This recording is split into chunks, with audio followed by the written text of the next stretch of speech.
Esto es una producción de Mindalia Televisión y Mindalia Radio, audiovisuales sin ánimo de lucro de Mindalia.com, para aportar conocimiento y crear conciencia. Mindalia.com, la primera red social de ayuda altruista a través del pensamiento. No vamos a hablar hoy de cómo desencarnamos, cómo es nuestro regreso a la vida espiritual. Es un tema realmente que a todos nos concierne porque somos criaturas espirituales y tarde o temprano regresamos al plano espiritual. Entonces es bueno tener algunas nociones, algunos conocimientos acerca de esto, sobre todo para adquirir tranquilidad y confianza para un tránsito que todos vamos a tener. La vida es la mayor dádiva que nos ha sido dada por nuestro Creador. Podemos contemplarla desde dos puntos de vista. Desde el punto de vista material, la vida es un camino que conduce inexorablemente hacia la muerte, ya que biológicamente tenemos caducidad. Desde el punto de vista espiritual, la vida es un camino que conduce hacia la perfección, y espiritualmente somos inmortales. El ser humano ya pertenece en esta vida a dos mundos. Por su cuerpo físico está unido al mundo material y por el fluídico está unido al espiritual. La muerte es la separación definitiva de esas dos envolturas. Y durante el sueño también de algún modo se emancipa el espíritu y se separa del cuerpo. Entonces pues realmente tenemos, por así decirlo, una pequeña muerte todos los días, ¿no? Todos los días nos separamos de nuestro cuerpo. Nunca perdemos el contacto en esta vida pues con el plano espiritual, que es nuestro verdadero hábitat. Todo es vida pues en distinta vibración. Somos un espíritu eterno habitando temporariamente un cuerpo terreno. La muerte física no es el fin de la vida, es un simple cambio de capítulo en el libro de la evolución y del perfeccionamiento, una puerta de regreso a nuestra verdadera vida, la vida espiritual. Existen dos elementos generales en el universo, espíritu y materia. Sobre ambos está Dios, que es el supremo creador de todas las cosas. Juntos son el principio de todo lo que existe, la Trinidad universal contemplada en el espiritismo. En la pregunta 22 del Libro de los Espíritus nos define la materia como el lazo que encadena al espíritu, el instrumento del cual el espíritu se sirve y sobre el cual al mismo tiempo ejerce su acción. Pero al elemento material ha de añadirse el fluido cósmico universal, que hace de intermediario entre el espíritu y la materia, ya que ésta es demasiado grosera para que el espíritu pueda tener una acción directamente sobre ella. Este fluido cósmico es además el vehículo del pensamiento. Todos estamos conectados a través de él. No sé si habréis tenido en alguna ocasión la experiencia de que pensáis en alguien, o os acordáis de alguien y de repente recibís como un mensaje, una llamada. Pues esto no es fruto de la casualidad, sino que realmente todos tenemos una conexión mental a través de este fluido cósmico. Por eso mismo hay que ser vigilantes también en cuanto a los comentarios que a veces todos hacemos como espíritus inferiores, emitimos críticas y demás. Todo le llega siempre a la persona, aunque lo reciba de una manera inconsciente, de algún modo todo pensamiento siempre es recibido por el propio espíritu, ¿no? Al cual lo estás emitiendo. Inmersos en este fluido cósmico, como en un océano infinito, encontramos a constelaciones, soles, mundos y seres como si de peces se tratase, todos viviendo y vibrando en diferentes frecuencias. Ningún espacio está vacío, nada responde al azar. Todo guarda un orden y está regido por unas leyes. La materia está en continua vibración, en continuo movimiento. Es sólo desde la percepción de nuestros sentidos que el mundo físico toma un carácter estable, aunque esa forma de percepción parcial nos resulte más que pura ilusión. En el libro Obreros de la Vida Eterna de André Luiz contabilizan que solamente podemos percibir una octava parte de los fenómenos físicos que acontecen en nuestro planeta. En nuestra dimensión se crean diferentes tipos de ondas que se expresan como luz, sonido, color o forma. Según el modelo estándar de la física de partículas, a nivel microscópico podemos contemplar que la materia ordinaria está compuesta de pequeños átomos. Estos están formados por electrones girando alrededor de un núcleo, y como todos ustedes sabrán, este núcleo está compuesto de protones y neutrones. A su vez se descubrió que esos protones y neutrones están formados por partículas más pequeñas, llamadas quarks. En las últimas décadas apareció la teoría de cuerdas, que pretende ser una descripción completa y unificada de la estructura fundamental del universo, armonizando las leyes conocidas anteriormente, la mecánica cuántica, que estudia lo pequeño, y la relatividad general, que estudia lo grande. La idea esencial es la siguiente: todas las diversas partículas fundamentales, como los electrones o esos pequeños quarks, son en realidad manifestaciones diferentes de un objeto básico, una diminuta cuerda. Esta puede oscilar, vibrar de diferentes maneras. Dependiendo de su vibración, producirán entonces distintos tipos de partículas, electrones, fotones, etc. De manera que si la teoría de cuerdas es correcta, el mundo entero, todo lo que vemos, estaría hecho de cuerdas en vibración constante. Una sinfonía cósmica en la que toda la riqueza que vemos en el mundo surge de la música ejecutada por estas diminutas cuerdas. En el libro El Consolador Prometido de Emmanuel, publicado hace más de 40 años de la aparición de esta teoría, ya nos daban unas pautas acerca de la existencia, ¿no?, de estas dimensiones más profundas. Nos decía que los átomos y los electrones son fases de caracterización de la materia sin constituir el principio de esta escala sin fin. Es decir, que ya nos estaban dando pautas a nivel científico muchos años antes desde el espiritismo. Las partículas interactúan a través de 4 fuerzas conocidas por la ciencia, que son la gravedad, el electromagnetismo y las interacciones nucleares fuerte y débil. El espiritismo añade otra fuerza fundamental en la naturaleza, que son los espíritus, cuya acción es incesante en el mundo material, desde los fenómenos atmosféricos hasta trabajos en los procesos evolutivos del principio espiritual, pasando por infinidad de trabajos que no abarcaríamos a conocer, ¿no?, debido a nuestra perspectiva todavía muy limitada. La ciencia se acerca paso a paso al conocimiento de las leyes universales, a los postulados espíritas en cuyo ápice reposa la directiva divina que lo gobierna todo. Bueno, sería bueno que hiciéramos un pequeño estudio de lo que es nuestra composición. Sabemos que tenemos un espíritu y un cuerpo, pero de algún modo hay algunos cuerpos intermedios entre ellos que voy a describir brevemente para que luego podamos comprender adecuadamente el proceso de desencarnación. Primeramente, dispuestos piramidalmente encontraríamos al espíritu, al cuerpo mental, que sería la sede de la mente, el periespíritu, el doble etérico y el cuerpo físico. Unidos y comunicados todos ellos por los centros de fuerza que están vinculados al centro nervioso y al centro endocrino. Vamos a describir brevemente cada uno de ellos. El espíritu, como nos ha dicho María Jesús hace un momentito, no puede ocupar 2 cuerpos, es decir, es el principio inteligente, es la esencia, la llama, la centella, ¿no?, la claridad etérea. Es de naturaleza inmaterial, el espíritu es inmortal, todos nosotros somos inmortales, y es indivisible, es decir, no puede ocupar 2 cuerpos a la vez, nunca. El cuerpo mental es el cuerpo más sutil y cercano al espíritu, es la sede, digamos, de la mente.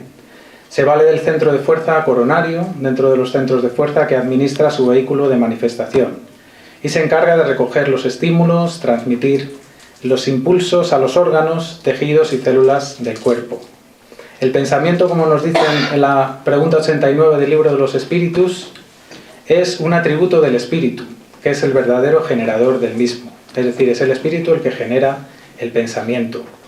La mente preside la formación del periespíritu, es decir, a través de la mente se dispone lo que es el cuerpo espiritual por sus capacidades de porosidad y de plasticidad, y a su vez el periespíritu es el que conforma el cuerpo físico. Este periespíritu sobrevive a la muerte del cuerpo físico y preexiste a él, conservando la individualidad del espíritu. Este periespíritu es expansible, posee, como hemos dicho, extrema plasticidad, pudiendo sufrir modificaciones continuas por acción de la mente. Es de estructura electromagnética y a la vez posee órganos y funciones específicas, al igual que el cuerpo. El científico Hernani Guimaraes de Andrade acuñó el periespíritu con el término de modelo organizador biológico. Durante toda la vida, constantemente estamos cambiando de materia física, estamos metabolizando materia. Los investigadores calculan que alrededor de 44 toneladas de materia es lo que normalmente metabolizamos en nuestra existencia. Imaginaros, el cuerpo que tenemos ahora no tiene nada que ver con el que tuvimos hace 10 años.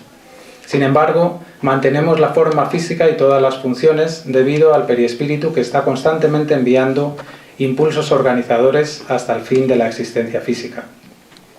El doble etérico o cuerpo vital, digamos que sería el cuerpo que está entre ese periespíritu y el cuerpo físico, Y para poner un ejemplo sería como la batería del móvil, es decir, tenemos un fluido vital que impregna todos los órganos, que impregna nuestro cuerpo, y una vez que ese fluido se agota es cuando nos llega lo que es la muerte física, ¿no? Entonces pues existe un fluido vital que todos tenemos y que cada uno tenemos una cantidad de fluido determinado, ¿no?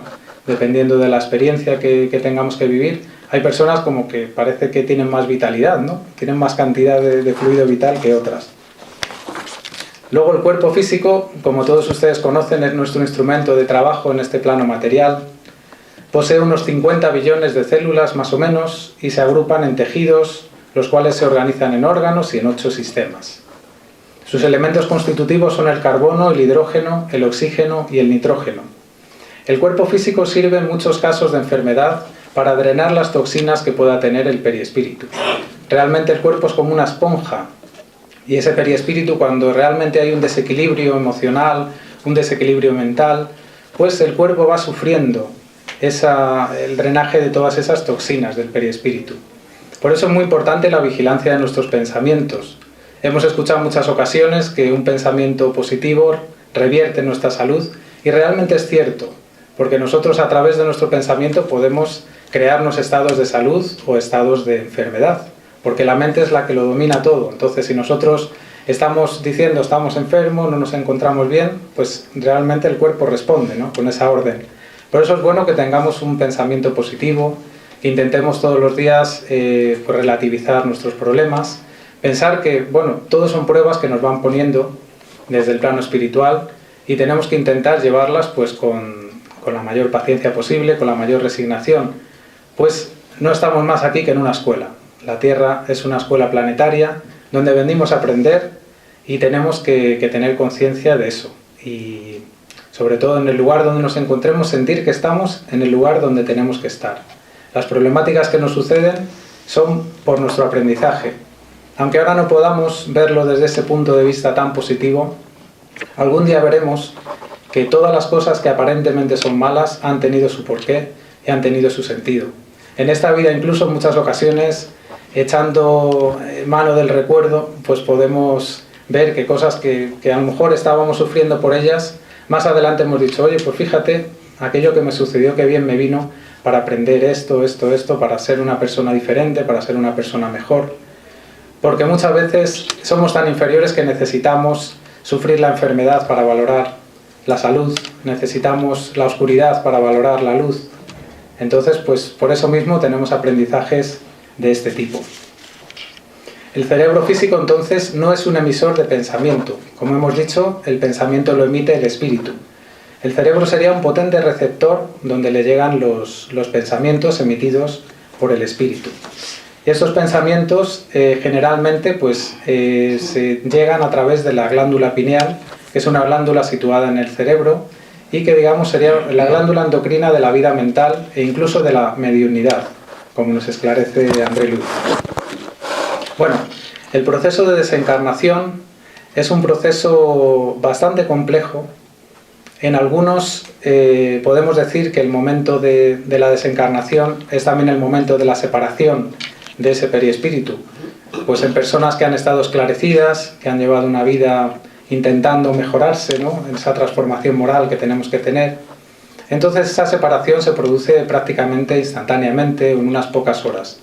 Sin embargo, en personas que han estado excesivamente aferradas a lo material, a la materia, pues esa separación es un poquito más complicada y requiere de tratamientos magnéticos que nos dan los mentores desde el plano espiritual. Si queréis podemos imaginarnos una especie de film, una especie de película, donde vamos a ver una situación que todos podemos haber vivido, ¿no? Con algún familiar, con algún amigo. Es ese momento en que el paciente se encuentra en el hospital, se encuentra en la cama, y normalmente nosotros tendemos a emitir pensamientos intentando retener, ¿no? A esa persona, por favor, que no se muera, que se recupere. Y muchas veces, desde el plano espiritual, todos esos pensamientos están entorpeciendo, digamos, el trabajo de los mentores a la hora de procesar esa desencarnación, ¿no? De algún modo, si pudiéramos ver con los ojos del espíritu, veríamos cómo estamos tendiendo como una red enmarañada, ¿no? De hilos mentales que están prendiendo a la persona intentando pues que no se vaya, y de algún modo estamos imantándola y ese fluido mental la está impregnando completamente a ella, ¿no? Entonces los mentores tienen que realizar una higienización del ambiente a través de trabajos magnéticos y bueno, pues con su mejor voluntad tienen que intentar separar a los familiares de la persona que está desencarnando, porque muchas veces, como digo, estamos entorpeciéndolo a través de nuestro pensamiento. No sé si os fijáis, porque es una tónica bastante común, que cuando hay una persona en el hospital que está presta a desencarnar, parece que de repente tiene como una mejoría. Toda la familia de repente dice, está mejor, los médicos se alegran, e incluso pues la familia empieza a ilusionarse, suelen abandonar la habitación para celebrarlo todos juntos, y realmente es ahí cuando empieza el proceso de desencarnación. ¿Por qué hacen esto los mentores? Pues simplemente por eso que os digo, que muchas veces con nuestro pensamiento estamos entorpeciendo ese trabajo y requieren pues de algunas técnicas, ¿no? Pues para apartarnos de algún modo y poder realizar el trabajo. Una vez que la familia, digamos, ha quedado apartada, pues los mentores empiezan ese trabajo de desligar, digamos, el periespíritu del cuerpo. Sabemos que ese periespíritu está ligado al cuerpo átomo a átomo, es decir, que no tiene un proceso muy complejo y muy largo esta separación, ¿no? Normalmente los mentores inducen a un estado de oración, de intentar elevar el pensamiento a la persona que se encuentra, digamos, pues en ese proceso de desencarnación, ¿no? Ya muchas veces no puede ni siquiera mover los labios porque se encuentra ya en un estado completamente inconsciente. Sin embargo, espiritualmente, pues esa persona está despierta y está siendo muchas veces consciente ya de todo lo que ocurre, ¿no? También en muchas ocasiones habréis visto que las personas en el hospital pues de algún modo también dicen como que están viendo sombras, empiezan a tener una percepción ya espiritual. Esto se debe a que ya está empezando a desligarse ese periespíritu y de algún modo empiezan ya a percibir pues lo que son imágenes ya del plano espiritual, que son reales. Nosotros decimos, bueno, serán los fármacos, será la morfina y demás, pero realmente esas personas ya están percibiendo, tienen percepciones ya espirituales.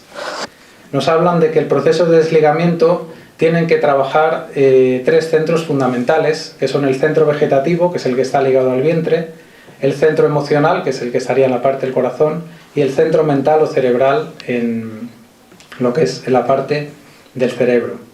Primeramente tienen que insensibilizar el nervio vago para el desligamiento de las vísceras, luego lo que hacen es aislar el sistema nervioso simpático y después tienen que neutralizar las células inhibidoras del cerebro.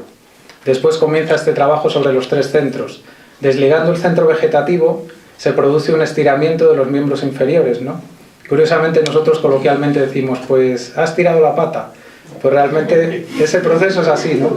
Cuando tocan el centro vegetativo realmente la persona estira la pata, es decir, los miembros inferiores realmente se estiran.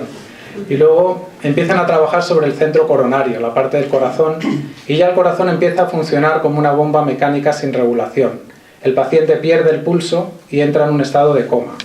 Y ya para todos el paciente prácticamente está desencarnado. Sin embargo, pues todavía no está desligado del todo.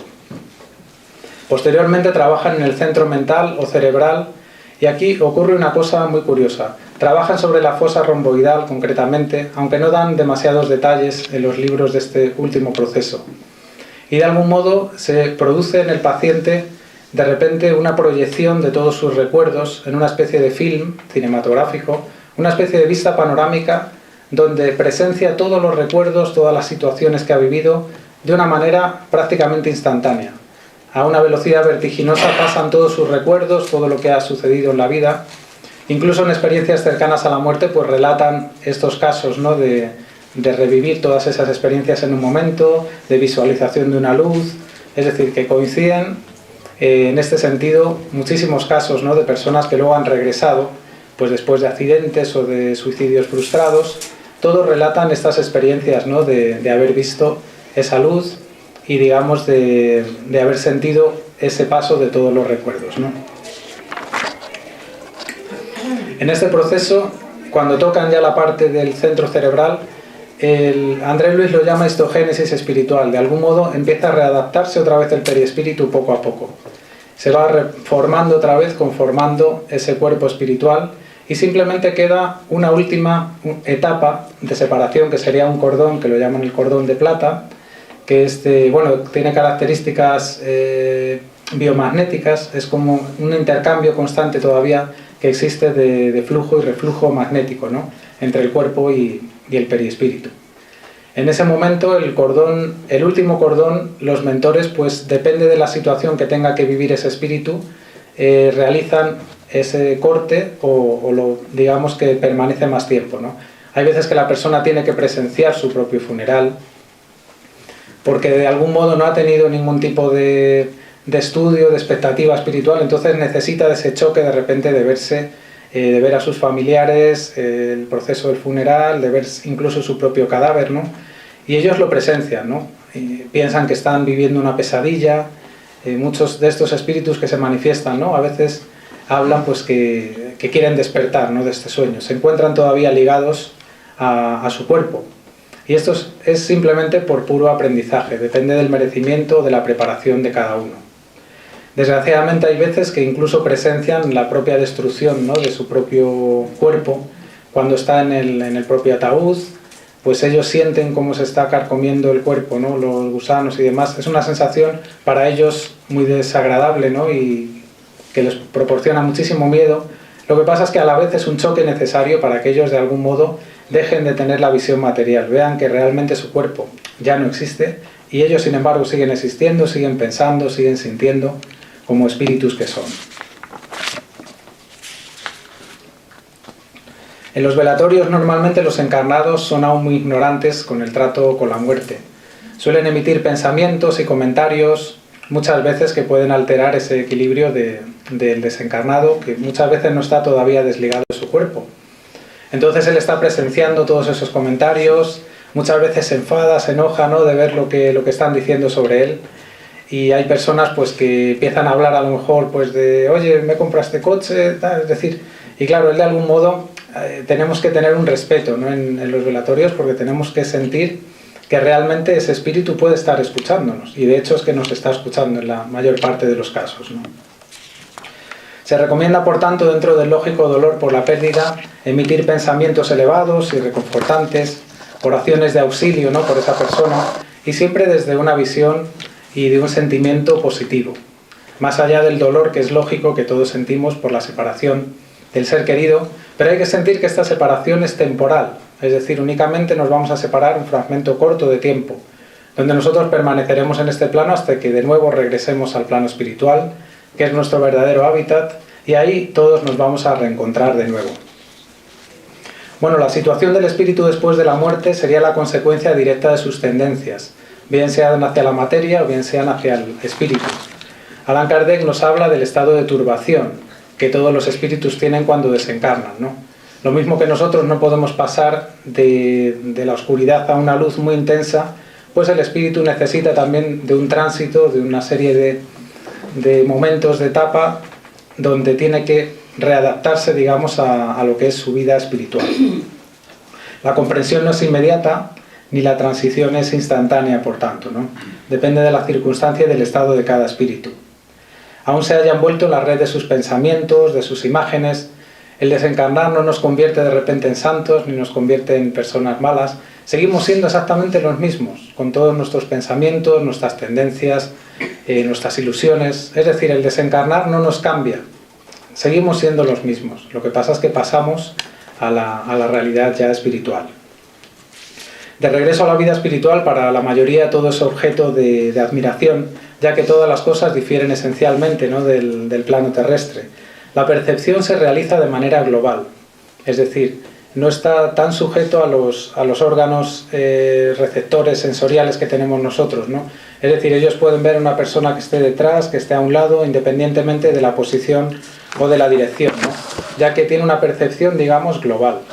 Por tanto, se magnifican también las sensaciones, ¿no?, porque de algún modo percibe todo con todos sus sentidos a la vez. León Denis, en el libro Lo Invisible, nos invitaba un poco a reflexionar acerca de esto, ¿no? Decía que si, por ejemplo, las ramificaciones que tenemos en los ojos nos fueran puestas en los oídos, escucharíamos lo que vemos. Y claro, nosotros no nos imaginamos escuchar lo que vemos o ver lo que escuchamos, en el plano espiritual de algún modo es una percepción global la que se tiene, con lo cual pues todo se recibe de una manera muchísimo más intensa.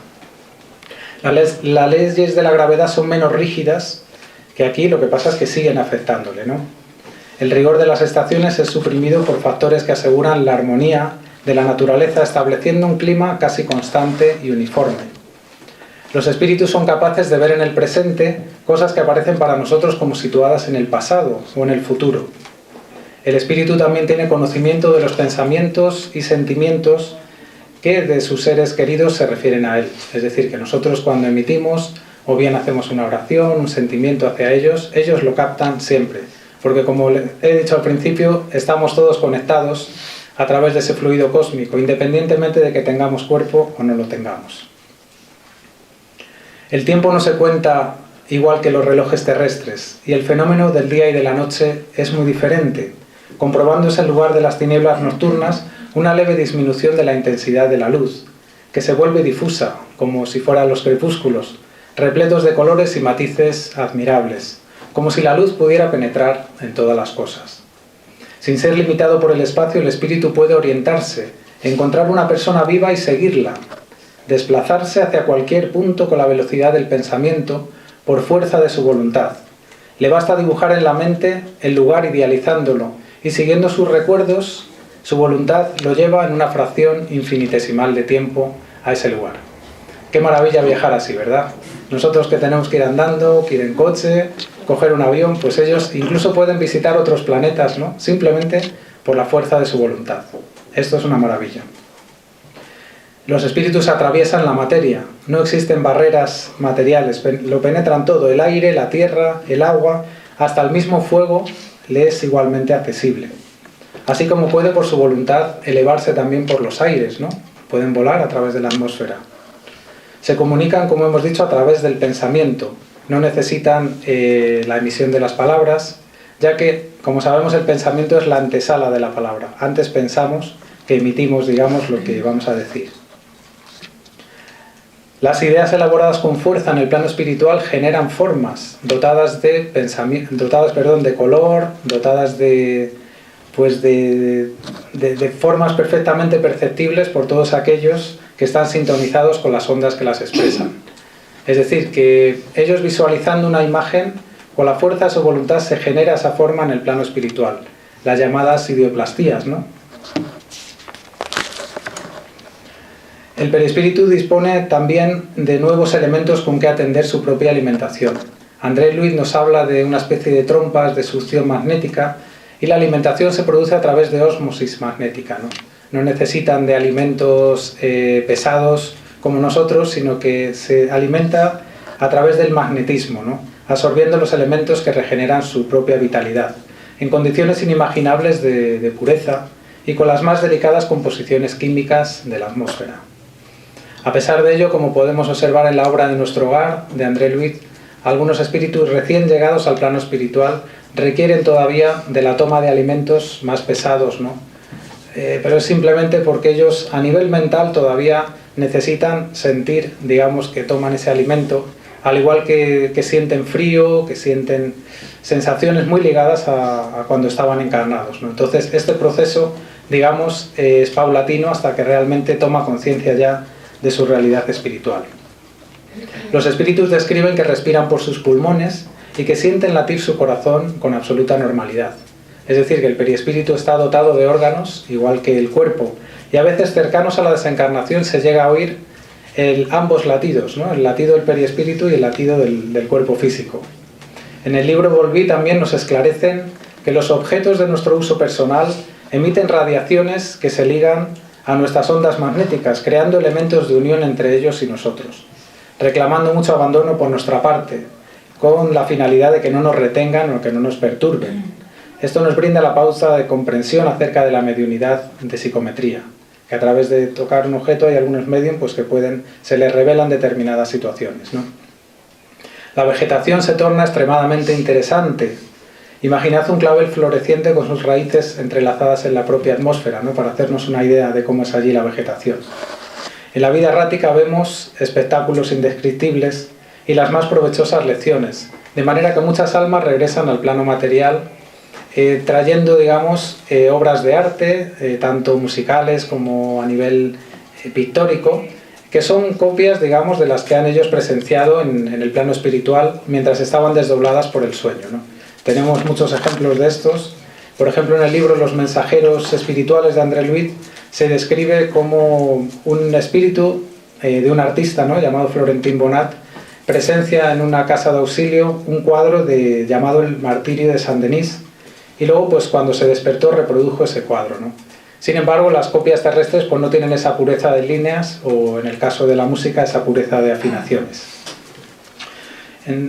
Podemos entonces, a través de ver esta diferencia que hemos visto del estado espiritual de cada espíritu, ver que hay diferentes esferas espirituales. Es decir, que dentro de la espiritualidad vamos a tener espíritus más inferiores, ligados a una esfera pues más cercana a la nuestra o incluso inferior a la nuestra, y espíritus ya más elevados, situados en esferas más luminosas.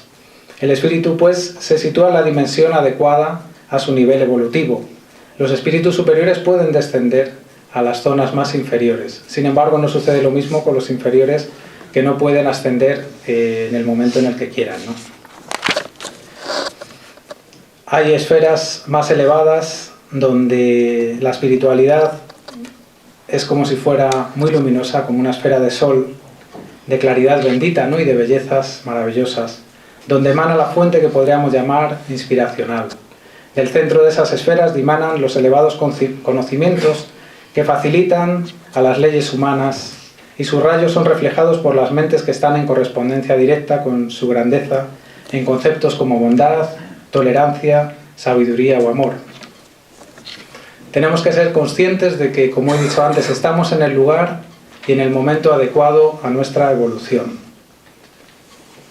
Estamos informados, además, a través de esta maravillosa doctrina del espiritismo, que nos enseña mucho de estas realidades espirituales. Seamos instrumentos, pues, de esta espiritualidad mayor, sembremos amor en todo y en todos lo que nos rodean. Sintamos ese amor y trasladémoslo, como decía, en todo momento a todos, para llegar así rodeados de paz a nuestra verdadera vida, la vida espiritual. Muchísimas gracias a todos por su atención. ¿Con magia negra qué pasa? Bueno, realmente es que lo que es la magia negra, de algún modo nos afecta en el sentido que nosotros dejemos que nos afecte. Es decir, como he dicho antes, todo son vibraciones, la mente produce ondas que pueden afectarnos o no. Si nosotros estamos vibrando en una región diferente, ¿no?, pues de algún modo todas esas magias negras, esas emisiones, digamos, que puedan enviarnos desde otras ideologías, otras corrientes, no tienen por qué afectarnos. Y no hay que olvidar que también estamos rodeados de espíritus, nuestro espíritu guía, espíritus... Sí, pero los que se mueren por eso... Bueno, es que realmente ¿quién puede demostrar que alguien ha muerto por magia negra? Muchas veces... El que lo hace. Muchas veces nosotros, nuestra propia psique es la que nos está condicionando. Si nosotros pensamos que nos está afectando, como decía antes, la mente nos está generando ese estado de enfermedad, ¿no?, porque somos nosotros los que tenemos la última llave. Es decir, que yo personalmente creo que la magia negra es totalmente inocua si nosotros no creemos en ella.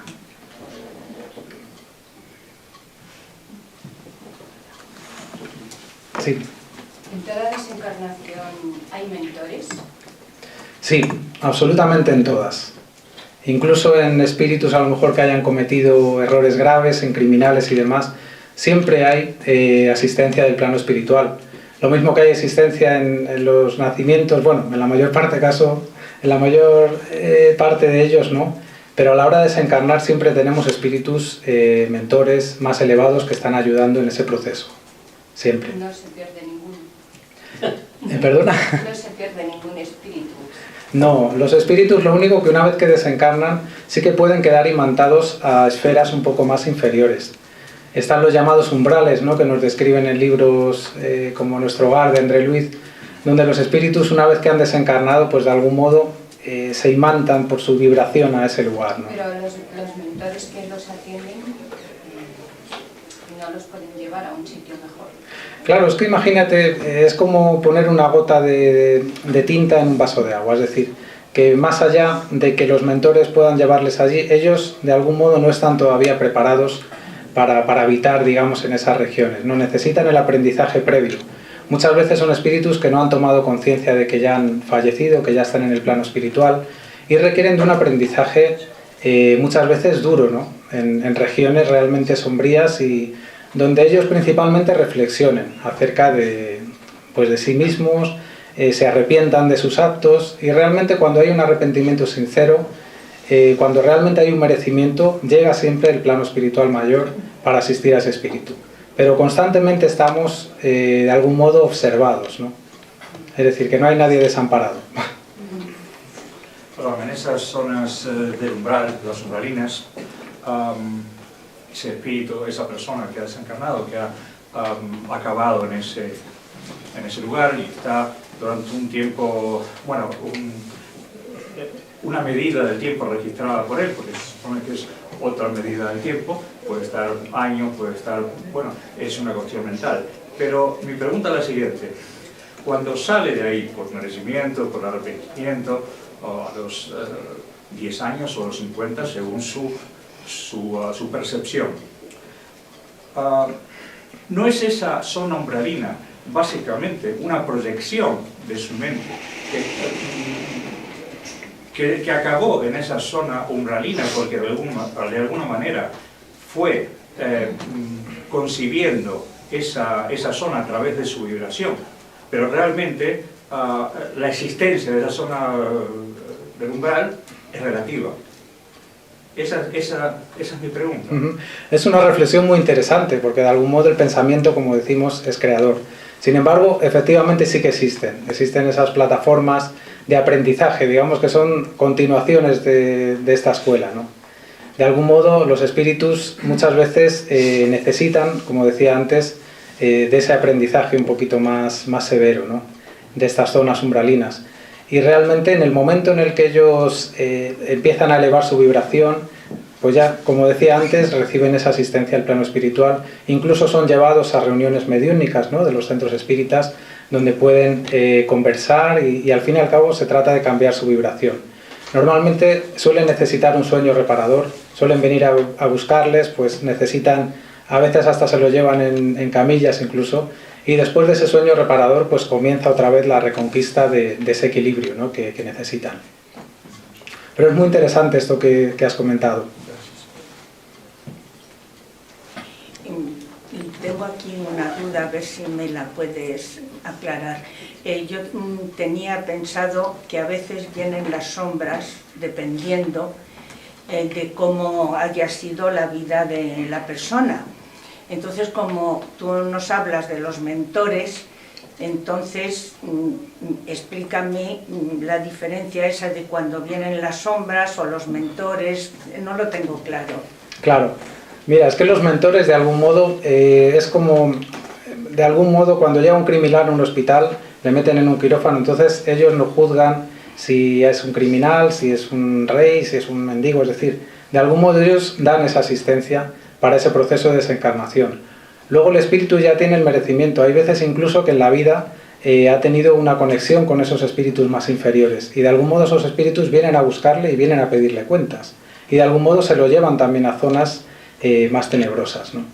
Entonces de algún modo los mentores dejan siempre el libre albedrío de cada espíritu, es decir, ellos no pueden interferir en ese aprendizaje que el espíritu necesita, ¿no?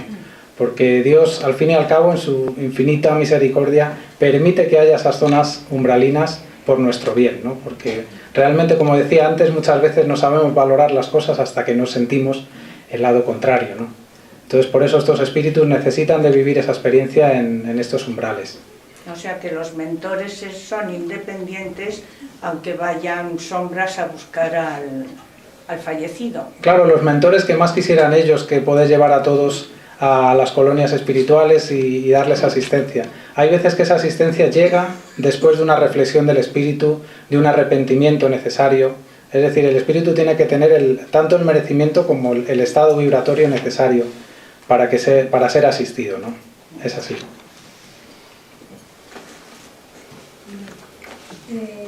Yo quería preguntarte, profundizaras un poco cómo los pensamiento revierte en nuestra salud, como has dicho, para tener pensamientos positivos.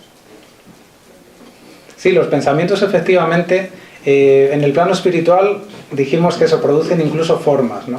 Entonces podemos imaginar que si nosotros estamos constantemente emitiendo pensamientos, pensamientos no demasiado elevados, ¿no? Pensamientos a lo mejor pues eso, diciendo que estamos enfermos, no me encuentro bien, pues todos esos pensamientos se están generando y están creando formas vivas. Entonces esas formas luego pueden drenarse en el propio cuerpo y pueden de algún modo intoxicarlo, ¿no?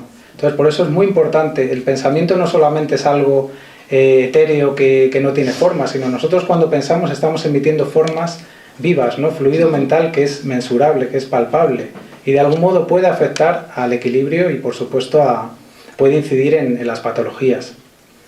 Por tanto, el pensamiento siempre hay que intentar vigilarlo en lo posible. Tenemos que intentar siempre tener un pensamiento positivo, tenemos que intentar ver el lado positivo de las personas, ¿no? Que somos muy dados siempre a ver la parte mala. Tenemos que intentar que todo lo que nos rodea sea positivo y llegar a un punto en el que nos acostumbremos, ¿no? Porque tenemos ahora la costumbre de vibrar mal. Pero en el momento en el que vamos acostumbrándonos, nos vamos haciendo más optimistas, empezamos a ver el lado positivo de las cosas, que siempre hay un lado positivo. Si lo consideramos un aprendizaje, pues de algún modo lo vemos como con más tranquilidad y como que tiene que ser algo así para nuestro aprendizaje. Así que nada, a pensar de manera positiva y a intentar querer a todo el mundo, a pesar de que esa persona pueda estarnos haciendo mal. No, evidentemente no vas a quererle como quieres a lo mejor a un hermano, ¿no? Pero intentar ponerte un poquito por encima de esa vibración, no entrar a sintonizar en esa vibración. En una discusión realmente uno puede discutir contigo, pero si tú no quieres entrar en esa discusión, no vas a sintonizar con él. Es decir, te vas a colocar por encima y de algún modo pues vas a estar más impermeable, ¿no? a esa vibración. Según entiendo, la forma de desencarnar más positiva sería aceptado que te has separado del cuerpo y que a lo mejor tengas un proceso de un pequeño tiempo de aceptar que te separes de la gente querida. Entonces sería como dirigirte hacia esa luz, hacia ese plano espiritual superior, como se diga, ¿no? Eso es la forma que te entiendo como más positiva, pero no es correcta. Sí, realmente, hombre, lo mejor es la profilaxis o la prevención. Es decir, en el último momento nosotros podemos arrepentirnos de todo lo que hemos hecho mal, pero no basta. Es decir, ahora mismo que estamos en el camino, ahora mismo estamos realmente sembrando. Y vamos a recoger luego la cosecha, tanto en el momento de la desencarnación como después en el plano espiritual. Tenemos que intentar desde ya cambiar nuestra manera de actuar. Y es la manera que vamos a llegar más equilibrados, más armonizados a ese momento final, ¿no? De algún modo, el tener nociones de todo esto también es muy, muy útil, ¿no? Porque de algún modo pues vamos también ya a tener conocimiento de lo que está sucediendo, ¿no? Hay personas con la visión completamente materialista, pues que no creen en todo esto, no lo han estudiado, no se han preocupado, y son los casos más graves, ¿no?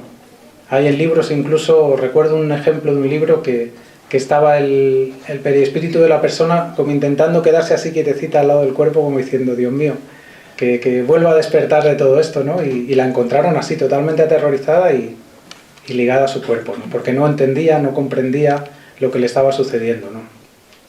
Sí, pero esa luz que decís que existe, os describen que existe, que es así, que hay que dirigirse hacia eso.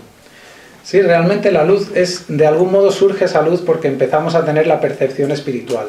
Entonces nosotros a través de nuestros sentidos materiales pues no percibimos esa serie de fluidos que nos rodean, ¿no? Que realmente nosotros con nuestra visión llegamos a un máximo de 550 nanómetros, el oído llega a un máximo de 20.000 hercios, es decir, es limitadísimo el elenco perceptivo que tenemos, ¿no? Entonces, una vez que nos desprendemos, se despliega totalmente la percepción, se agranda y somos capaces de atisbar las cosas de otro modo. Por tanto, esa luz responde también a una percepción que se está empezando a abrir a nivel espiritual, ¿no? Pero también la luz no me relaciona al merecimiento. O sea, si yo no tengo merecimiento, no me ven una luz. Sí, la luz... O de todas formas la veo. La luz la vamos a ver todos. La vamos a ver todos porque ya forma parte un poco del proceso ese de desencarnación. Lo único, después de ese proceso, como decía, entramos en un estado como de turbación, es decir, no terminamos todavía de tener total noción de nuestra realidad espiritual, no se despliega completamente nuestro recuerdo, es decir, tiene que tener un proceso que todos vamos a tener, por mucho que estemos esclarecidos en estos temas, todos vamos a tener un proceso de readaptación, ¿no? De turbación cuando pasemos al otro plano. Sí, claro, esto lo entiendo. Pero lo que no tiene merecimiento ve este túnel de luz, todo lo que se ve aquí, lo creo, o sí. Sí, de algún modo, lo que todos van a... Sí, lo que todos van a sentir todos, ese flujo de recuerdos, todos lo vivimos. Es decir, primero vamos a sentir cómo pasa absolutamente en instantes, ¿no? Todos nuestros recuerdos, toda nuestra vida a través de imágenes, y vamos a vislumbrar luego esa luz, digamos, que de algún modo corresponde como a la entrada al plano espiritual.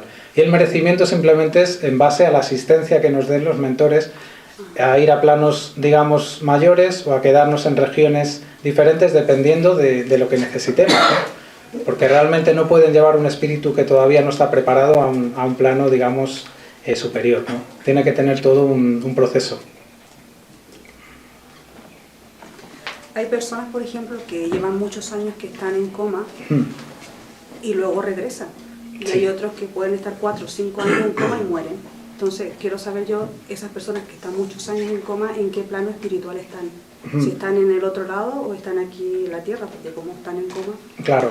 Pues mira, la propia palabra lo dice, coma es como una pausa, ¿no? No es un punto final. No se han desencarnado. No se han desencarnado todavía, se encuentran ligadas a su cuerpo y es en base a una prueba que necesitan pasar. Es decir, los estados de coma es un estado, digamos, una especie de expiación que el espíritu tiene para tener también determinado aprendizaje. Fijaros la situación, imaginaros que estemos en coma y nosotros estamos cerquita del cuerpo, ¿no? Todavía ligado a nuestro cuerpo, y estamos presenciando absolutamente todo lo que sucede. Viene nuestra madre, se pone sobre nuestro pecho, comienza a llorar, llega un familiar, llegan los doctores, ellos son conscientes de todo absolutamente. Hay estados de coma más profundos que otros, ¿no? En algunos se ve como el propio paciente responde, ¿no? A los estímulos amorosos, a los estímulos que le dan las personas que le rodean, ¿no? Entonces no está desencarnada, la persona continúa al lado, ¿no? Y puede efectivamente volver o puede terminar la desencarnación completa, ¿no? Pero es un proceso como de aprendizaje, una vez más volvemos a esa palabra, ¿no? ¿Y eso lo deciden los mentores? ¿Que vuelvan? Lo decide el propio merecimiento que tenga el espíritu, es decir, si él tiene que atravesar una fase de 2 años o de 2 meses o de 5 años, eso va a depender todo de un aprendizaje que tiene que tener por algo acontecido en el pasado. De nada. Sí, me ha dejado preocupado lo que has comentado de que en la última enfermedad de un ser querido podamos impedir su evolución o en un velatorio. Entonces, ¿qué actitud deberíamos tener pues, precisamente para facilitar, bueno, dentro de nuestra buena intención ahí, pues no ser un estorbo? Claro, es complicado porque realmente hay un dolor inevitable, ¿no? La pérdida de un ser querido. Sin embargo, hay maneras y maneras de sentir, ¿no? De algún modo, si nosotros estamos en ese sentimiento de por favor, no te marches de mi lado, te necesito, de algún modo estás prendiendo al moribundo como en un tejido de fluido mental nocivo, ¿no? Para ese estado. Entonces nosotros tenemos que intentar, en el momento ese en que la persona querida pues está desencarnando, intentar emitir oraciones, intentar emitir sentimientos de amor, pero que no le retengan, es decir, no sentimientos de posesión, sino sentimientos como de cariño, pero sin tristeza. Yo sé que es complicado, pero tiene que ser una tristeza que no le intente retener, ¿no? Esto puede desencadenar incluso obsesiones espirituales, ¿no? Hay espíritus que una vez desencarnados se ligan a las personas familiares y permanecen unidos, imantados, ¿no? Porque está constantemente la persona encarnada llamándole con el pensamiento. Y ese espíritu se queda ligado, digamos, ¿no? Entonces por eso es muy importante que facilitemos. Si realmente tenemos verdadero amor por esa persona, tenemos que dejarla marchar, que ya nos reencontraremos. Va a ser una despedida de unos poquitos años y aparte que esa persona cuando se encuentre equilibrada y se encuentre armonizada, va a poder venir a visitarnos de nuevo, vamos a poder comunicarnos con ella a través del sueño, porque nosotros una vez que estamos en el sueño nos emancipamos, digamos el espíritu también se desprende del cuerpo sin llegar a desligarse, porque si no sería una muerte, pero se desprende el cuerpo y puede ponerse en contacto también con los familiares. Hay muchos casos de personas, ¿no?, que despiertan sintiendo que han estado hablando con sus abuelas, y realmente es que han estado hablando con ellos. No es que sea un sueño, sino que realmente ha habido ahí un contacto espiritual. No sé si más o menos te he contestado. De nada. ¿Qué papel desempeñan los seres queridos pero fallecidos? En cuanto a que hay muchos testimonios de gente que entra en el túnel de luz y cuenta que sus familiares fallecidos vienen como a buscarle y tal. Sí, evidentemente hay familiares y personas muy queridas que vienen a recibir a las personas cuando llegan al plano espiritual. Si hay un merecimiento, como siempre digo, ¿no? Si es un espíritu que ha llevado más o menos una vida moralmente equilibrada, es decir, no ha sido una persona que requiera a lo mejor un aprendizaje, digamos, más severo en estas zonas más inferiores, van a venir a recibirle sus familiares, por supuesto. Es una alegría para ellos, ¿no? Imagínate, pues, y para nosotros igual, cuando desencarnemos, tenemos la tristeza de dejar a las personas aquí queridas en una despedida, repito, temporal. Es decir, va a ser unos añitos, no va a ser eterna la despedida. Sin embargo, nos vamos a reencontrar con nuestra abuelita, nos vamos a reencontrar con las personas que nos precedieron, ¿no?, en ese paso al plano espiritual. Pero ellos pueden estar en otro nivel, en otro... Efectivamente, pueden estar en niveles muy superiores, lo que pasa es que pueden descender, digamos, para ayudar en ese proceso. De hecho, en la presentación esta que tenía preparada con las diapositivas que no se han podido poner, pues aparecía en el proceso de esa desencarnación la madre de la persona que estaba, del paciente, para ayudar al proceso de desencarnación. Y ella colaboraba con los mentores, porque en cuanto la persona desencarnada vio a su madre, se relajó completamente, se tendió en sus brazos, como si fuera un niño, ¿no? Volvió un poco a la etapa infantil y entonces estuvo mucho más preparado, ¿no?, para todo ese proceso de desencarnación. Entonces, efectivamente, en muchos casos vienen familiares a recibirnos, ¿cómo no? Y luego cuando se van al nivel que cada uno le corresponda, puede echar de menos a la compañía de esa persona, ¿no? Claro, muchas veces hay incluso matrimonios que uno de ellos está más elevado espiritualmente y está viviendo en regiones más elevadas. Y la otra persona pues es un aliciente para ella el mejorarse, a ver si podemos lograr estar juntos, ¿no?, en esferas más elevadas. Normalmente en los matrimonios las mujeres soléis estar más elevadas, ¿verdad?, que los hombres. Por lo menos hablo en mi caso, que mi mujer es un remaso de paciencia, de paz, y muchas veces digo, madre mía, ya me vendrás a buscar en el plano espiritual. Alfredo, mira, una cosa que aconteció ayer, la hija de Whitney Houston también está con overdose, hizo el mismo que hizo su madre, o sea, Whitney Houston. Overdoses en una bañera, coma, y quería preguntarte dos cosas sobre este acontecimiento. Primero, pues que has hecho exactamente lo que le pasó a su mamá.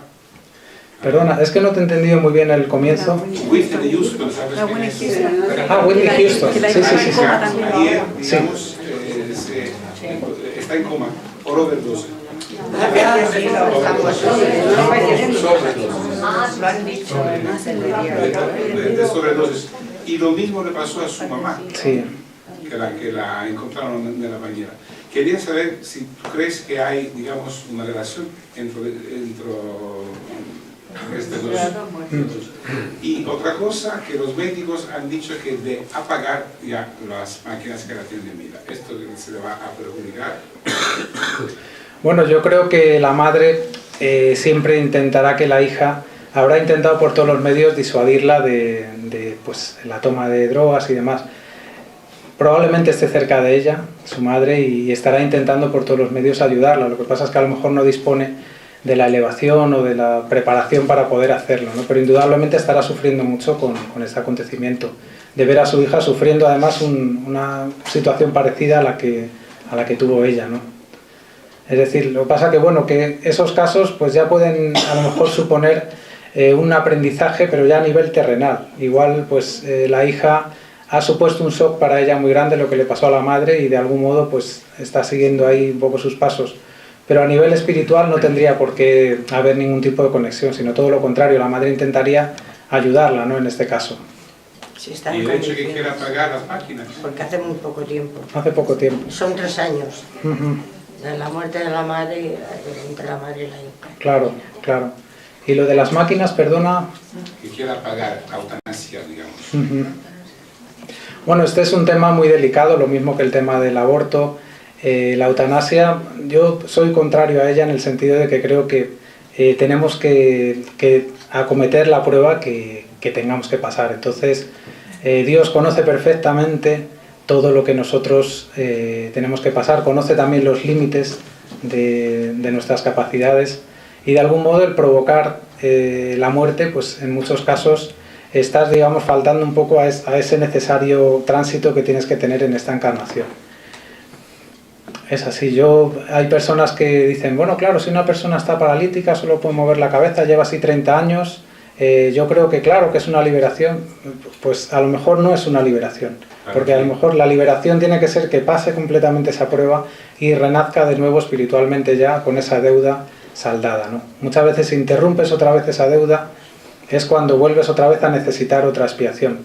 En el caso de los suicidas y casos como este que comentaba de personas paralíticas, son espíritus que han estado durante muchas vidas suicidándose. Entonces llega un punto ya que le dicen, bueno, mira, vamos a ponerle ya que no se puedan mover, a ver si así no incurren otra vez en el suicidio.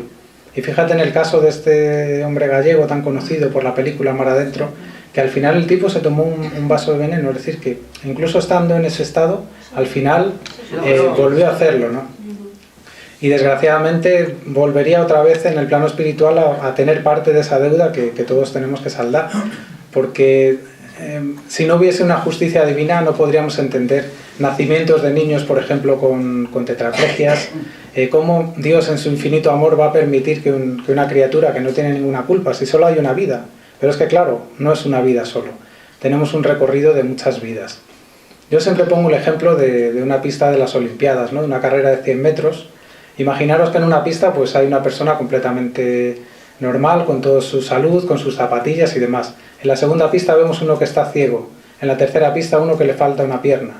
Si solamente hubiese una sola carrera, habría mucha injusticia por parte de Dios, de no darle a todos las mismas oportunidades, las mismas capacidades para desarrollar esa carrera. Lo que pasa es que no podemos simplemente ver esa carrera, tenemos que ver que ha habido muchas carreras más atrás. Y de algún modo estamos nosotros recibiendo la propia cosecha de nuestra siembra. Nosotros hemos sembrado determinadas cosas y en esta vida todos los sufrimientos que tenemos son, digamos, la cosecha de la siembra que hemos hecho en el pasado. Y a la vez estamos ahora sembrando para nuestro futuro. Por tanto, empecemos a ser conscientes y a mejorarnos, ¿no? Tengo entendido que en algunos países de Oriente dejan aclarado 3 días antes de enterrarlo. Y en España, pues tardas por ley 48 horas. Yo tengo un caso, de que, bueno, mi padre falleció en el hospital y a la hora exacta o antes lo metieron en una cámara frigorífica, porque la compañía, no sé, que no querían dejar, pero la dejaron. Y yo pensaba, ¿estará muerto de verdad? Porque aunque el médico certifique la muerte, yo pienso que a lo mejor sería mejor dejarlo un tiempo, no sé cómo decirlo. Pues dices muy bien. El espíritu de Manuel, bueno, lo comentó Chico Xavier en una entrevista televisiva de Pinga Fogo, el programa este brasileño. Comentó que era recomendable esperar 72 horas, una vez que la persona ha muerto, pues para ayudar a ese trabajo de los mentores de desligamiento completo, ¿no? Se hablan las cremaciones, claro, las cremaciones antes de las 72 horas. Pues es un caso que mejor pues tampoco indagar mucho, porque también todo depende de lo que el espíritu tenga que vivir, ¿no? Muchas veces los mentores le van a retirar antes de ese proceso, pero hombre, si pudiéramos esperar esas 72 horas sería maravilloso. Lo que pasa es que como todavía no hay conciencia por parte de los médicos, por parte de todas estas cosas, pues no se concibe todavía el esperar ese tiempo. Siempre que se pueda y tengamos oportunidad, es bueno que permanezca 72 horas por lo menos la persona, antes de enterrarla, antes de provocar una cremación. Y si quieres donar los órganos, en ese momento, ¿qué haces? No puedes esperar todo ese tiempo. Hombre, lo de los órganos realmente hay personas que dicen, que incluso se hacen la pregunta, ¿y puede afectarnos a nivel espiritual el donar los órganos? Pues nada de eso, realmente incluso pues va a darnos de algún modo un estado, porque qué mejor, qué cosa más amor, ¿no? Que el donar nuestros órganos, que ya van a ser de un cuerpo que ya se va a destruir, un cuerpo físico que ya no nos sirve, ¿no? Entonces, pues realmente la donación de los órganos es algo perfectamente lícito y que siempre que el espíritu lo quiere realizar también hay un trabajo ahí de los mentores ayudando, por supuesto, a que eso pues no le afecte, digamos, o no provoque choques muy grandes en la persona desencarnada, ¿no? Cada proceso, cada desencarnación, lo mismo que cada nacimiento, es un mundo. Es decir, que no podemos afirmar nada categóricamente, porque cada nacimiento y cada desencarnación son diferentes en cada caso. Pasa que, bueno, hay determinadas pautas, hay determinadas técnicas utilizadas por los mentores del plano espiritual que se asemejan, ¿no? Pero realmente los casos son diferentes siempre. De nada. Mira, Alfredo, me gustaría saber cuál es tu visión sobre dos puntos. Uno sobre el sempiterno, digamos, el tema de la luz y la oscuridad, la luz y las sombras, y otro sobre el poder del pensamiento, que tú hoy hiciste mención. El tema de la luz, claro, lo tomamos de forma literal. Sabemos que en el otro plano hay una luz muy brillante, pero que no nos ciega. Pero al mismo tiempo, yo siempre he pensado que había un componente totalmente metafórico ahí, porque me ha llamado la atención en el Antiguo Testamento el comienzo, que habla que se hizo la luz, pero la oscuridad no la comprendió o no la comprende. Entonces, ¿no sería también que estamos hablando de la ignorancia y el conocimiento con respecto a la luz y las sombras? Y con respecto al poder del pensamiento, nosotros sabemos ya, pienso que hasta científicamente está aceptado que el pensamiento tiene forma, tiene color y hasta una densidad que puede traducirse en un peso específico, tanto por un lado como para otro. Y si nosotros somos, bueno, nosotros conocemos el estado del mundo hoy, pero que nunca fue realmente mucho mejor. Somos 7.200 millones de personas. ¿Cuántas de esa cantidad de miles de millones están emitiendo constantemente vibraciones negativas a través del pensamiento? Es decir, creo que es una gran mayoría. Y mi pregunta es, ¿cómo sería este planeta, la vida en este planeta, si se revertiera o por lo menos se equiparara esa carga de negatividad espantosa a través de los pensamientos que estamos emitiendo día y noche? Ya ves, 7.200 millones de personas hoy.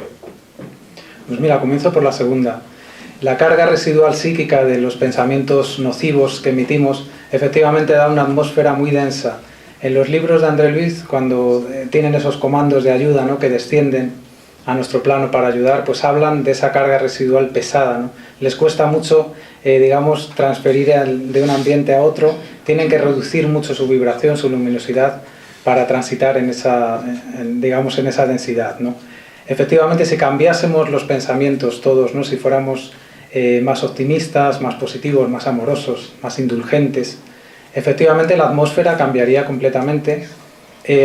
Habría un ambiente en la calle diferente, es decir, habría como más anhelos incluso de ser mejores y demás. Es una realidad esto que estás comentando, de que los pensamientos pues crean una atmósfera. Son creadores. Estamos en el camino de cambiar esa vibración, ¿no? De hecho, este planeta, que ahora es un planeta de expiaciones y pruebas, la Tierra en la que habitamos, se va a convertir en un planeta de regeneración. Es decir, estamos teniendo una transición de algún modo planetaria, como dice nuestro amigo Divaldo, a un planeta mejor. Entonces, los espíritus que no estén preparados para ese grado evolutivo que va a tener este planeta, pues serán transferidos a otras esferas similares o peores a lo mejor a la Tierra. Y a la vez, como Dios siempre no hace nada inútil, pues ellos serán también el foco de luz para espíritus que estén comenzando su andadura, más inferiores. Esos espíritus que a lo mejor moralmente todavía no han evolucionado, intelectualmente pueden ser los motores para esos primeros espíritus que habitan en esos planetas más inferiores. Con respecto a la metáfora alegórica de la luz y la sombra, muy bonita por cierto, la oscuridad es una ausencia de luz. Es la respuesta que te daría. Sí, la ley de polaridad. Sí, Miguel Ángel.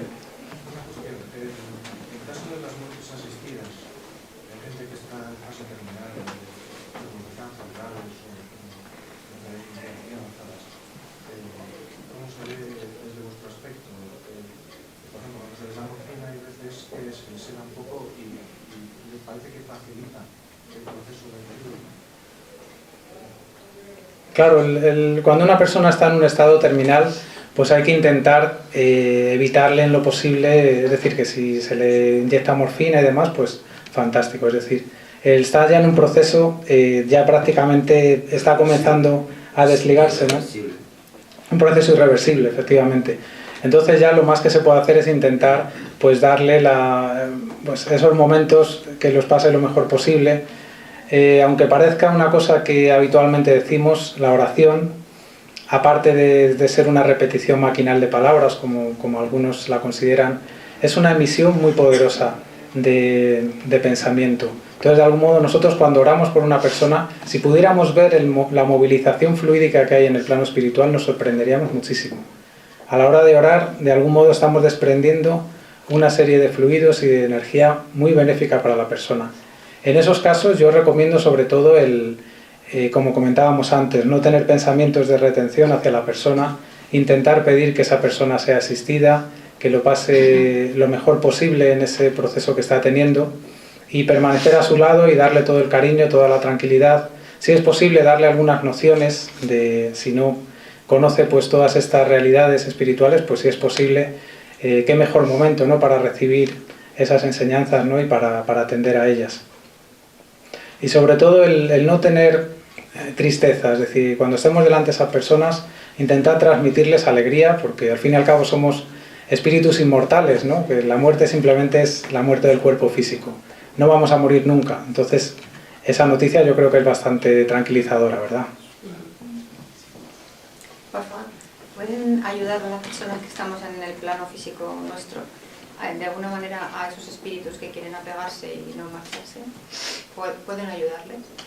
¿Te refieres a las personas que...? Las que estamos aquí, las personas que estamos en este plano, en este plano corporal. Claro, hombre, podemos, por ejemplo, esclarecer a la persona, ayudarla a que comprenda, ¿no?, que ella está emitiendo una serie de pensamientos que pueden estar generando todo eso, ¿no? Nosotros también, a través de nuestras oraciones, por supuesto que también podemos facilitar y movilizar energías que ayuden a todo ese proceso, ¿no? Pero realmente lo más importante es que esa persona que está intentando imantar a través de su pensamiento de tristeza, de pesimismo, pues intentar hablarles de todo esto, ¿no? Es decir, pues de algún modo estás perjudicando un poco a esa persona que amas a través de esa mentalidad, ¿no? Porque el pensamiento realmente es que es fluido vivo, o sea, que no es una cosa que pensamos y ahí se queda, ¿no?, sino que realmente, ciertamente, el pensamiento es un fluido palpable. Me refiero a esos espíritus que en teoría están apegados. Si desde el plano de las personas que vivimos aquí se puede hacer algo para ayudar a que se vayan. Claro, pues podemos orar, podemos de algún modo emitir pensamientos positivos y si acaso las oraciones podemos interceder, digamos, a que esa persona, ese espíritu, sea asistido, ¿no? Es decir, que nosotros también pues podemos ponernos en contacto con esferas más elevadas y pedir asistencia para ese espíritu, ¿no? Por supuesto, todo lo que hagamos con el sentimiento ese de querer ayudarle y demás siempre va a ser positivo. Es decir, que ninguna oración, dicen en un libro maravilloso, queda sin escuchar. Toda petición que hacemos siempre es escuchada. De hecho, hay espíritus en el plano espiritual encargados de acometer un poquito la recogida de todas las oraciones, ¿no? Lo cuentan en el libro de la madre de Chico Xavier, precisamente, Cartas de una muerta se llama el libro. Y ella pertenece a un equipo espiritual que se encarga de recoger las oraciones que emiten las personas para que sean escuchadas y sean atendidas, ¿no? Entonces, bueno, es maravilloso pensar que esto es así, ¿verdad?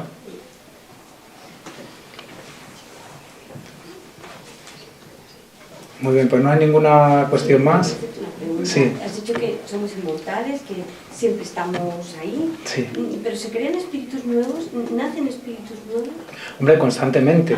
La evolución, la creación es constante, ¿no? Lo que pasa es que, digamos que nosotros ya tenemos un pasado milenario. Incluso hemos estado en el reino mineral, en el reino vegetal, en el reino animal, y hemos creado una serie de automatismos biológicos que ahora nosotros, por ejemplo, no necesitamos pensar para hacer la digestión.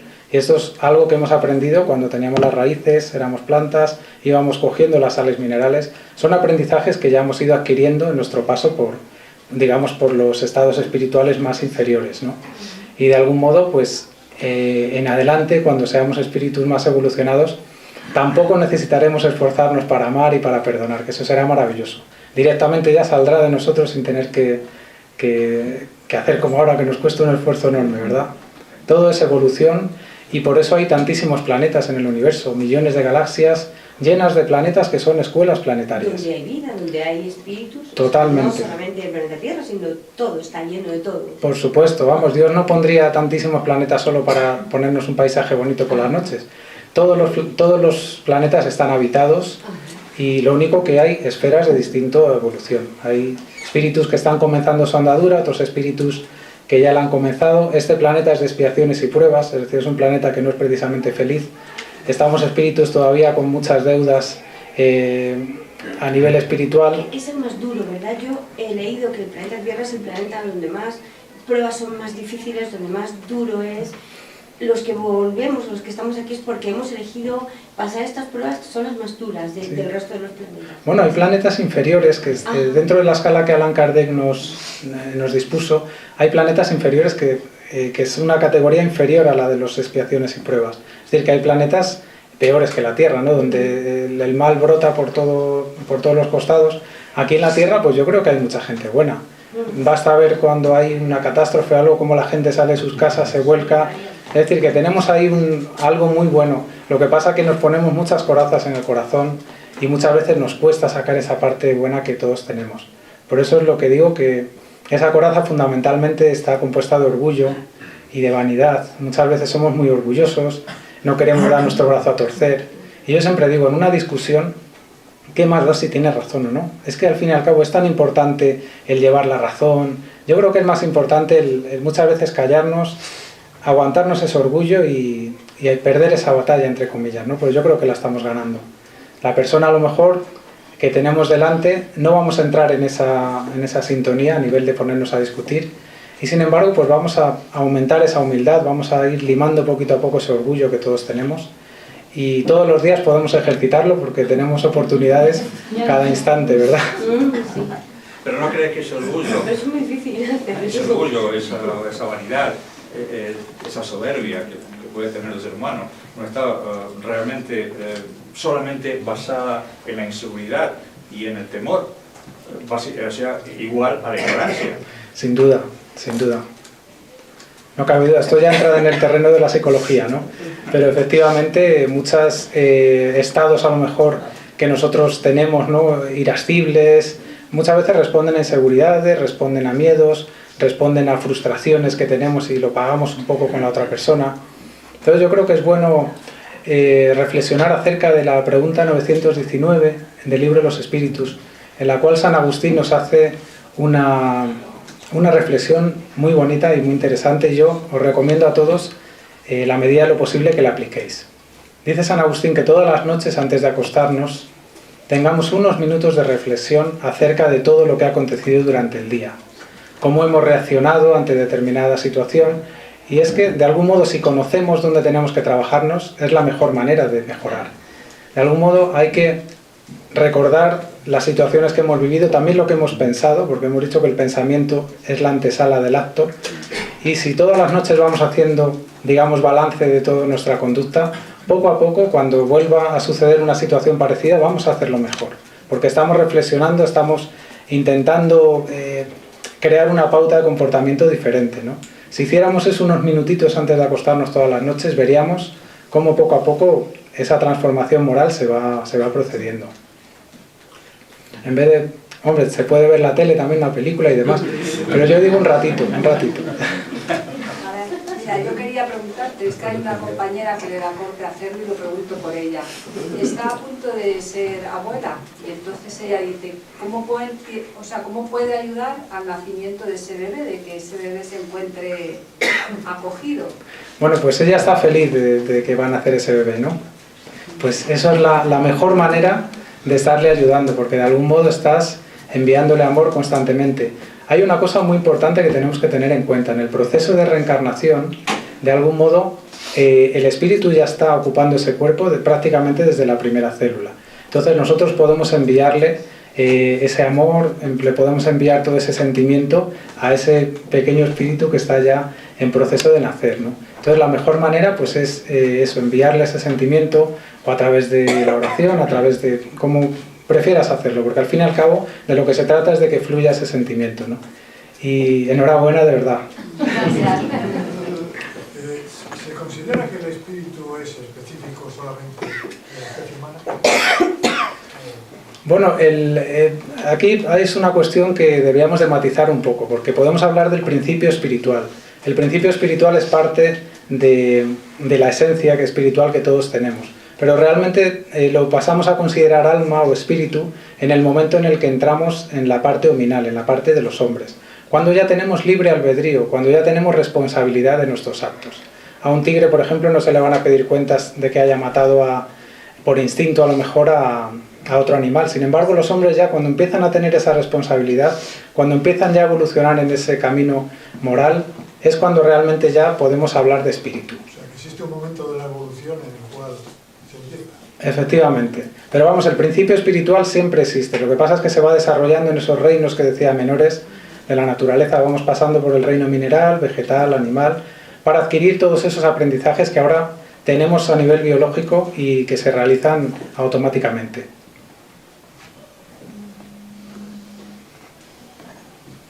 Sí, piensas que cuando morimos, cuando desencarnamos aquí por una enfermedad terminal, ¿piensas que en el estado del perispíritu está sano o es pensamiento también que ahí pensamos que seguimos enfermos?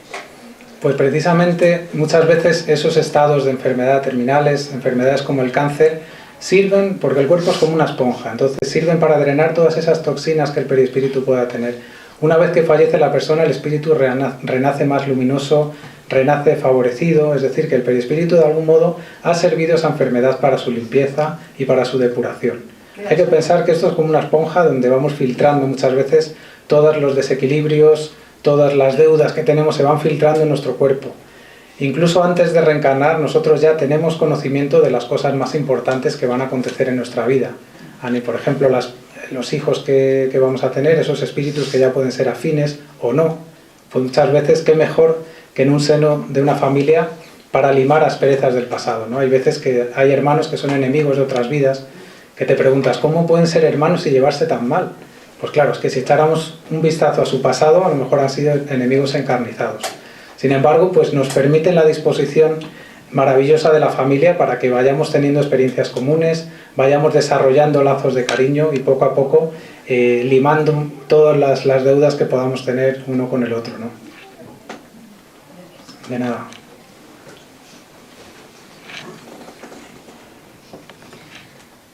Pues si no hay ninguna pregunta más... Sí. ¿Sí? Alfredo, tú diriges tu centro que se llama Alborada Nueva. Sí. Pues no estaría mal que explicases a todos los que estamos aquí qué es Alborada Nueva. Muy bien. Bueno, pues Alborada Nueva es un centro espírita, como lo es este, pero más pequeño y con menos experiencia. Llevamos un año aproximadamente desde nuestra formación.